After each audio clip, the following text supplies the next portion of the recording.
All right. So in this lesson, our goal is going to be adding and subtracting these rational expressions that we've been dealing with. And before we actually start dealing with rational expressions themselves, we're going to just look at some actual fractions. Let's make sure we actually remember how to add and subtract fractions. Well, one nice thing about the first example here is I have common denominators. Now, personally, when I think about fractions, I like to compare them to slices of pizza because you know my world revolves around pizza.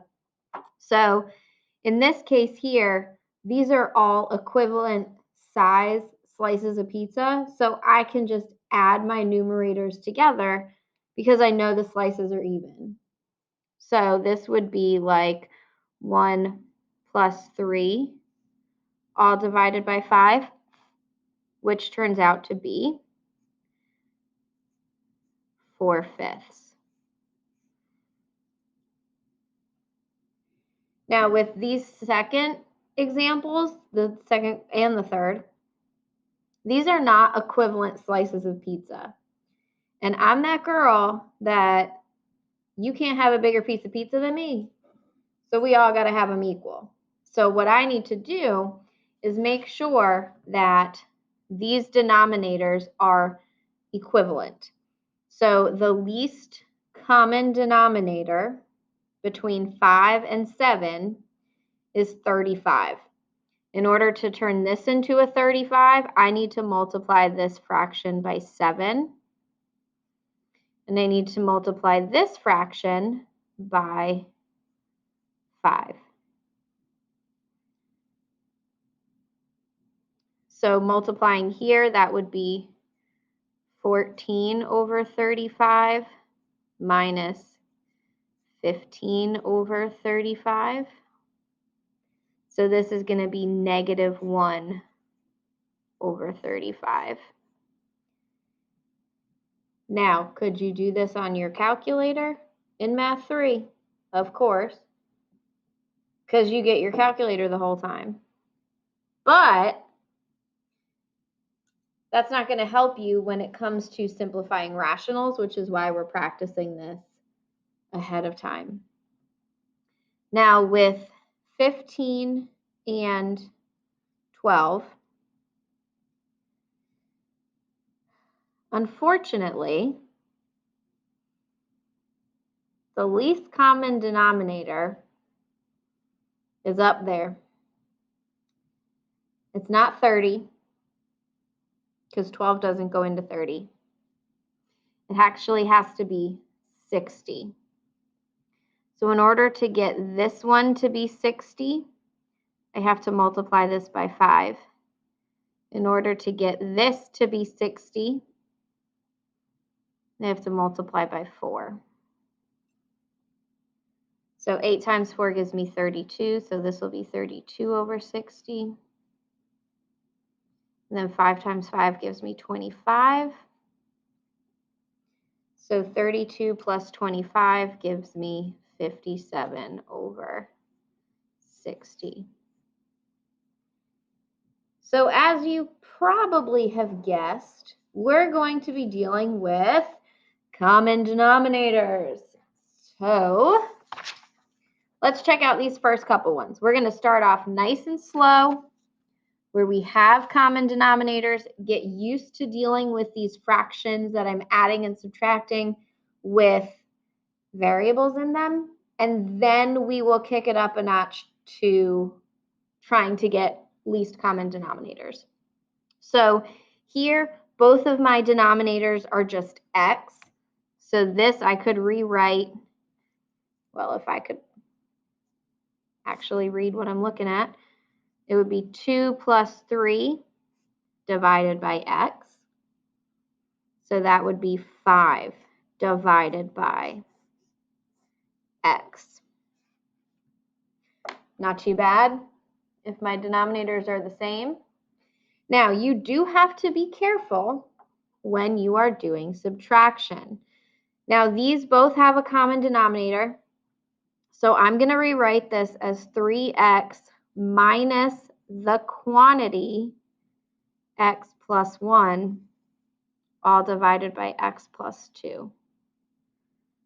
And the reason I'm going to do that is now I need to distribute this negative to both terms from that second fraction. So this is really going to be 3x minus x minus 1, all divided by x plus 2. And then I'm going to simplify my numerator. So 3x minus x is 2x minus 1, all divided by x plus 2. None of this can cancel out to 1 because the numerator and the denominator are not identical. So that's it. That is the answer. Done and done. All right. Another nice one, common denominators. So, got x minus 2 from the first one, and I'm going to subtract x minus 5 all over x minus 10. Distribute my subtraction, multiplying through by negative 1.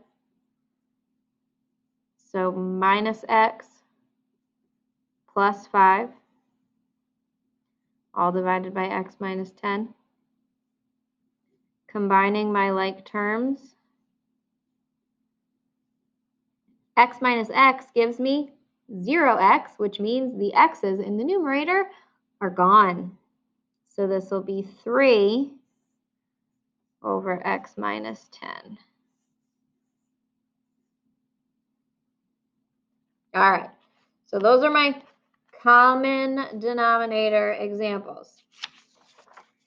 Now we are moving into the not common denominator examples where I have to figure out what my least common denominator is and how to get there for each fraction. For the denominators in this example, I have 3x and 5x squared. Well, I know they both have to have an x squared. I know that because of this guy right here. I can't turn x squared into x. I have to turn x into x squared. And then if I look at my coefficients, 3 and 5, my least common multiple there would be 15. So I need to make both denominators look like 15x squared.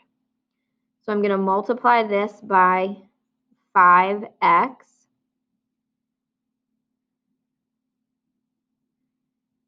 Let me actually make this look like multiplication. Sorry. And I'm going to multiply this by 5x. This one, I already have the x squared. All that's missing is a 3, so I'm going to multiply by 3. So I'll have 15x over 15x squared plus 3 over 15x squared. Common denominators leads me to 15x plus 3 divided by 15x squared. And guess what? We are not done. We've gotten to the point where we've added, and that's great. My last step is always to double check and see if I can simplify. So, looking here, both of my terms in the numerator, I can factor out a 3. So I would be left with 5x plus 1. If I factor out a 3 in the denominator, I'm left with 5x squared. Those 3's cancel out and make a 1. So my final answer is 5x plus 1 over 5x squared. And no, the 5's and the x's do not cancel out to make 1 because the numerator is adding and the denominator does not have the same exact thing. So don't even try it. All right. Oop, too far. Here we go. So I have 2x and 10x. So my least common denominator in this case is going to actually be 10x. And that's fine. Like if one of your fractions has your least common denominator, cool. That's one less thing we have to worry about. So this would need to be multiplied by 5. So that's going to be 15 over 10x minus 2x plus 1 over 10x. Now this is subtraction, so I have to be super careful that I'm subtracting that whole second numerator.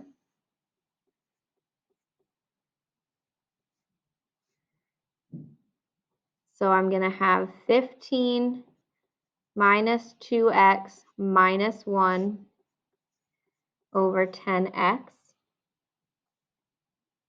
So I will see that as negative 2x plus 14 over 10x.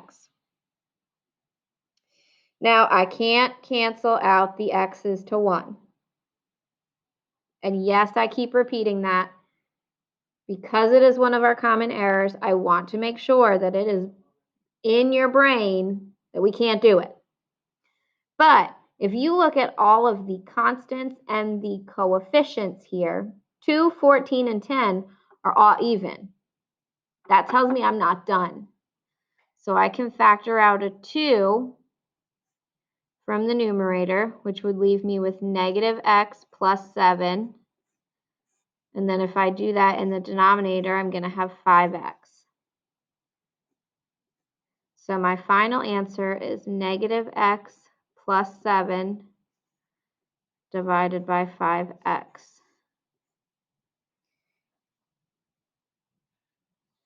All right.